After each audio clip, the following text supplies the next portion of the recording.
নমস্কাৰ। সৰ্বপ্ৰথমে পৰম পুৰুষ পৰমেশ্বৰ শ্ৰীহৰিৰ চৰণত সেৱা জনাই মোৰ এই আধ্যাত্মিক তত্ত্ব ভক্তিৰস চেনেলটোলৈ আপোনালোকক সম্ভাষণ জনালোঁ। ভিডিঅ'টো শেষলৈকে চাব আৰু শুনি কেনে পালে কমেণ্টত জনাব। ভাল পালে লাইক কৰিব আৰু সাবস্ক্ৰাইব কৰি কাষৰ ঘণ্টা বটনটো টিপি থব যাতে পাছৰ খণ্ডবোৰ আপুনি সকলোতকৈ আগত শুনিবলৈ পায়। ওংকাৰ। ওংকাৰ হৈছে বিশ্বব্ৰহ্মাণ্ডৰ সৰ্বপ্ৰথম শব্দ ব্ৰহ্ম। হিন্দু সনাতন ধৰ্মৰ মূল মন্ত্ৰ। আদিৰ পৰাই সকলো ঋষি মনীষীয়ে হৃদয় পদ্মত ধ্যান কৰি অহা যি প্ৰণৱ মন্ত্ৰ সেয়াই হৈছে ওমকাৰ। এই ওমকাৰ ত্ৰিগুণাত্মক তিনি বৰ্ণৰ একাক্ষৰ মন্ত্ৰ। অ, হচৌ আৰু ম এই তিনি বৰ্ণত সৎ, ৰজ আৰু তম তিনি গুণে বিভক্ত হৈ আছে। অৰূপে ভগৱান বিষ্ণু সৎগুণে আৰু হচৌ ৰূপে ভগৱান ব্ৰহ্মা ৰজগুণে আৰু ম ৰূপে ভগৱান শিৱ তম গুণে বিৰাজমান।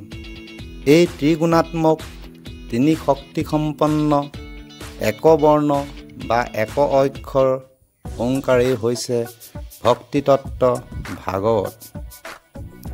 এই ওংকাৰৰ তত্ত্ব আদি নিৰঞ্জনৰ পৰা অনাদিকে আদি কৰি শ্ৰীনাৰায়ণে পাই ব্ৰহ্মাক দিলে ওংকাৰ ৰূপেৰে আৰু ব্ৰহ্মাই নাৰদক দিলে 4 শ্লোক জ্ঞান, বিজ্ঞান, তদং আৰু ৰহস্য ৰূপেৰে।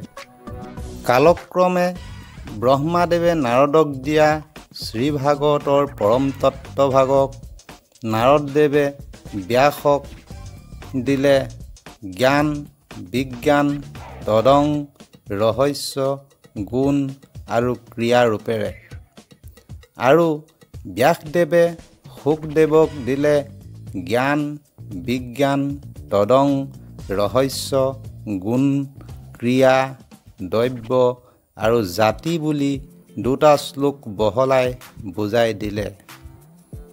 আৰু শুকদেৱে এই 8 শ্লোকৰ ভাগৱত ভক্তিভাগ ৰজা পৰীক্ষিতৰ আগত মায়া, তৰণ, জীৱ আৰু ঈশ্বৰ নামে 4 শ্লোকত বহলাই 7 দিনৰ ভিতৰত সংসাৰ সাগৰৰ পৰা উদ্ধাৰ হ'বলৈ 12 শ্লোকত দিছিল।